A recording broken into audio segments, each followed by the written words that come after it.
Okay. అయితే అంటే ఇప్పుడు ఆబ్వియస్‌లీ క్రిటిసిజం కూడా వచ్చింది దీనికి. అంటే Yes. పార్ట్ 1తో కంపేర్ చేసుకుంటే part 2 is not that correct. Great in terms of comedy అని చెప్పేసి. అవును. దాన్ని ఎలా తీసుకుంటారు మీరు? అది బ్రో అంటే వాళ్ళు రైట్ ఎక్స్‌పెక్టేషన్ సెట్ జేయడంలో మేము చాలా ట్రై చేసాం. హ్మ్. బట్ వాళ్ళు మాత్రం అది చాలా ఆర్గానిక్ కామెడీ అన్నమాట. అది రియలిస్టిక్ సిట్యుయేషన్. నువ్వు కాలేజ్ లైఫ్ నువ్వు ఎక్స్‌పీరియన్స్ చేసినావు. అవును. సో నువ్వు దానికి కనెక్ట్ అయినావు. అది వెరీ గుడ్.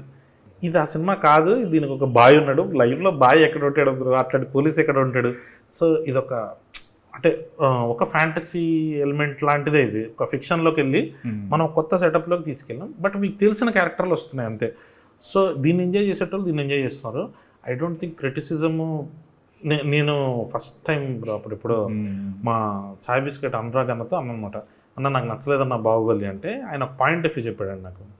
ఆయన అన్నాడు, నీకు చాలా ఎక్కువ ఇష్టమేమో రాజమౌళి అందుకే నీకు నచ్చలేదు అన్నాడు.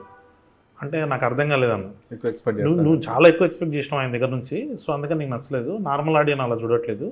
సో నువ్వు ఆ పర్స్పెక్టివ్లో ఒకసారి చూడు సినిమాని అన్నాడు. సో దాని తర్వాత నేను మూడోసారి నాలుగోసారి చూసినప్పుడు నాకు అర్థమైందండి. సో అది Okay. చాలా బాగుంది. బట్ నా ఎక్స్పెక్టేషన్ వేరుంది.